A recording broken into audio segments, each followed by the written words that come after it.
Om Namo Bhagavate Vasudevaya. Today we are reading from 32 to 35. The translation is as follows. O Govinda, of what use is this empire? What is the value of such happiness? For whom we may desire, it are now arrayed in the battlefield. O Madhusudana, when teachers, fathers, sons, grandfather, maternal uncles, brother-in-laws, father-in-laws, and grandsons, and other relatives are ready to abandon their lives and belongings are standing before me. Why should I desire to slay them? Otherwise, they may slay me. O Janardana, I am not ready to battle with them, even in exchange of the three worlds, Bhu, Bhuva, and Surgaloka.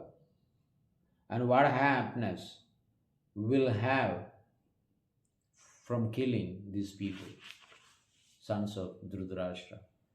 Kim no Rajena Govinda, Kim Bhoger Jivitenava, Yesham Arte Kangshidam no Rajyam Bhoga Sukhanicha. So this is Arjuna's concern.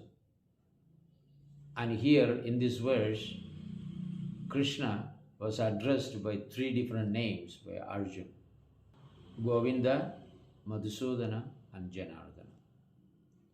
Govinda means one who gives pleasure to the body. Senses means body. Body means senses. And everyone derive happiness from their senses when they meet with sense objects. And all of them are centralized in the central of the mind. Sense objects and the senses also goes to the mind. So from the mind, it interacts with the sense objects, so we desire. What are the sense objects? There are forms, there are tastes, there are touches, right? Then there's a sound and there's a smell. We smell, we want to smell nice things, we want to see nice things, we want to hear nice things, we want to taste nice things, we want to touch soft things. So these are the sense objects. In order to get to Govinda, one who gives pleasure to the senses, we have to first control the mind from the sense objects. Withdraw from these material forms and taste, like eating wonderful things in the restaurants, drinking things, hearing things, touching things.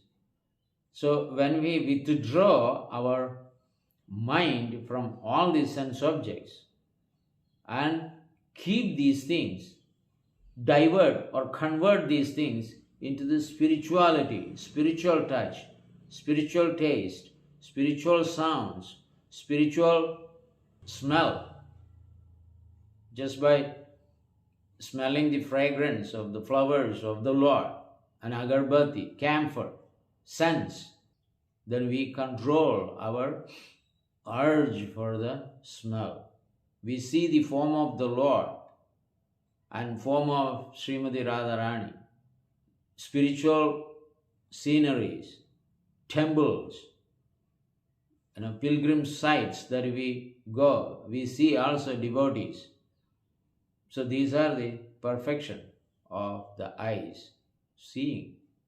We hear spiritual music, spiritual katha, Krishna pastimes, and various things that we hear, not the rumors and speculations and nonsenses and all those things. But we hear everything that is related to God. Then we have a taste. We offer everything to the Supreme Lord and honor the prasadam. Whether it is a cheesecake, or it is an apple pie, or it is a jalebi, laddu, Mysore pak, or rasagula, rasamalai, whatever sweets, whatever snacks, whatever food that we cook without using onion and garlic, offer to the Supreme Lord and you can honor. So in that way, taste is also control, touch, cleaning the floor of the Lord, grooming, cleaning, touching the Lord's deity form, massaging the Lord, touching the devotee's body. So all this way, the urge for the touch sensation is being controlled. So now what is left? Seeing, tasting, everything is actually covered, all the five sense objects. So in this way, the senses can be engaged in Krishna's service. Therefore, Krishna is called Govinda. So those who engage in that manner in Krishna's service, that his senses will come under control. So this is the reason Krishna is called Govinda, one who gives happiness to the senses. The second name is used, Madhusudana. Madhusudana, one who killed the demon Madhu. There were two demons in the beginning of the creation. They are called Madhu and Kaitava. They stole the Vedic literature from the hand of Lord Brahma. Knowing this Vedic literature is the cause of good qualities in the demigods and the human beings. Because this civilizes the people. And we don't want anybody to be civilized. We want everyone to be like us. You can also see nowadays, the bad guys want everyone to be bad. They don't want anyone to be good. Having goodness means is superior to the badness. So it's like that. There are some classes of people like terrorists or this or that. They don't want your way of life. That is more serene, happy, and humility, tolerance, patience, all these things that we develop by good association, by reading the scriptures. But they don't want that. They want to slaughter everybody, snatch everything, rob everything. That is the way they actually desire. So here, the demon were also desiring such things. Therefore, they stole the Vedas from the hand of Lord Brahma. But when Brahma petitioned to the Supreme Lord, Vishnu, who is the maintainer of the universe, the Lord assumed the form of a Hayagriva, the form that has a horse head, and took away the the Vedas from them and gave to Brahma. But he didn't kill them because they were blessed by the Parashakti, Durga Maya, the personified material nature. So, unless they desire to die or they offer their death to someone, they can die. Otherwise, they don't die. So, Lord Vishnu tricked them and began to eulogize them, both Madhu and Kaitava. So, praising, the demons become so puffed up. They asked, "O Vishnu, we are so happy now. You can ask a benediction from us." The demons are asking, or ready to give the benediction to the Supreme Lord. The Supreme Lord was waiting for this point of time, and he said, "I'm very happy. What I want, you will give me." They said, "Yes, we would. Why not?" So the Lord actually said, "Then I want you both to be dead."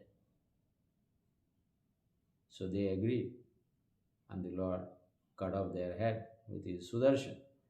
So therefore, here Arjuna is relating, Madhusudana, you are the killer of the demons. You never killed any of your relatives.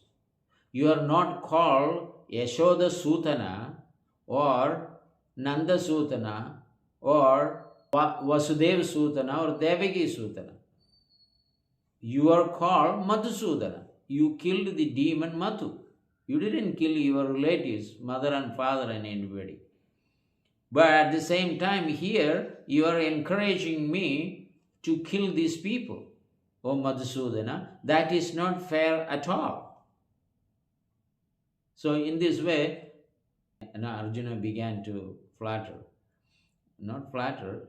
mocking the Lord. In between the seriousness, he was telling, you didn't do all this, and you are telling me to kill all this. No. That was his mood. So then Krishna actually says, if you don't kill them, you are in the battlefield. If you are not careful to protect yourself, they will slay you. Therefore, you have to slay them first. If you don't slay them, they will slay you. And he says, never mind, I am ready to die. What is the point of living in this world in any way? What we are going to establish in this world? No, we are ready. I am ready to die also by their hands. But still, I don't want to kill them.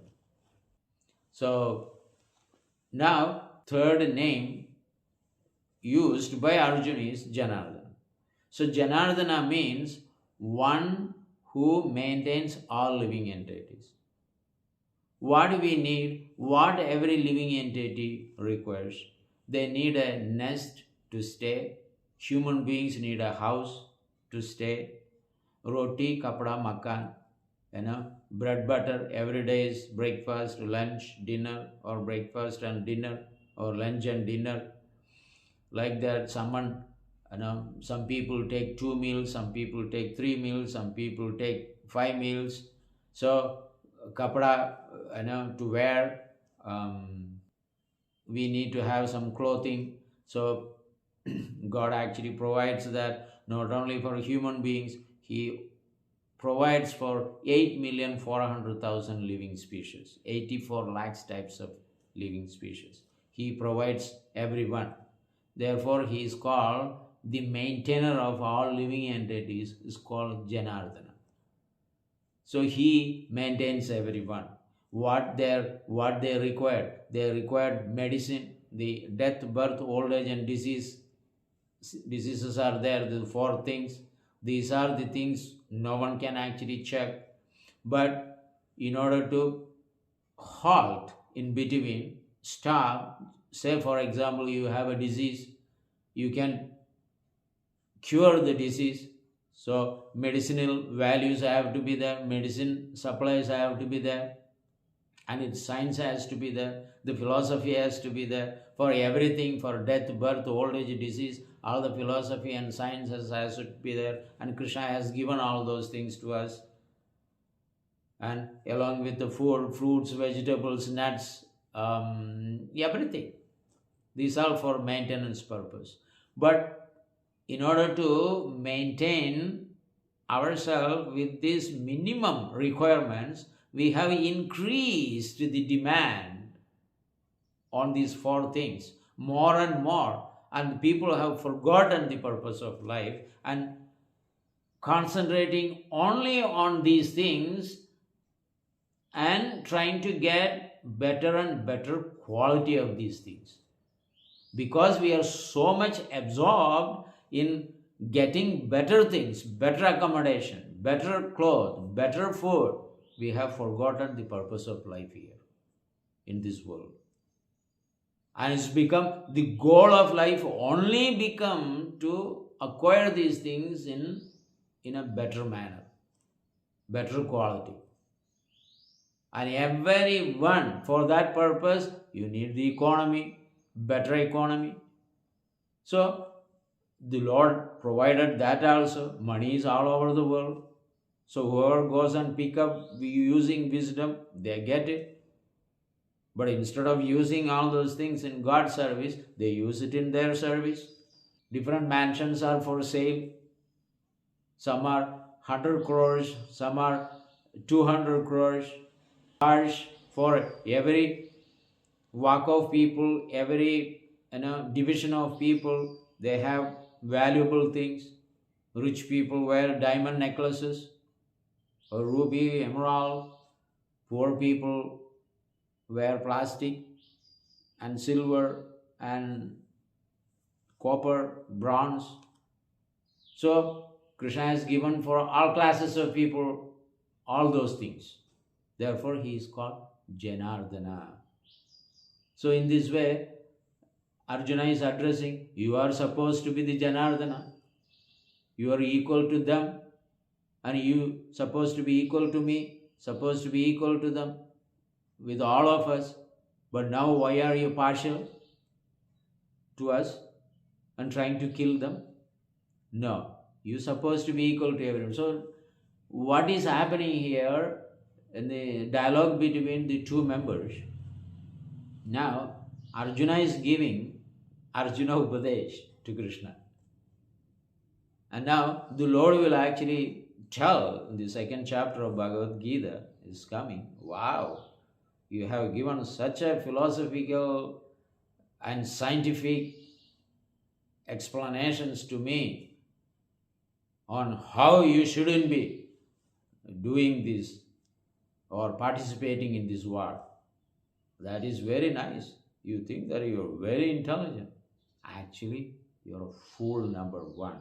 That will, the same word the Lord actually used. And that will be from the second chapter. So we have few more words of this chapter. Then we enter into the second chapter. Thank you very much, and Hare Krishna.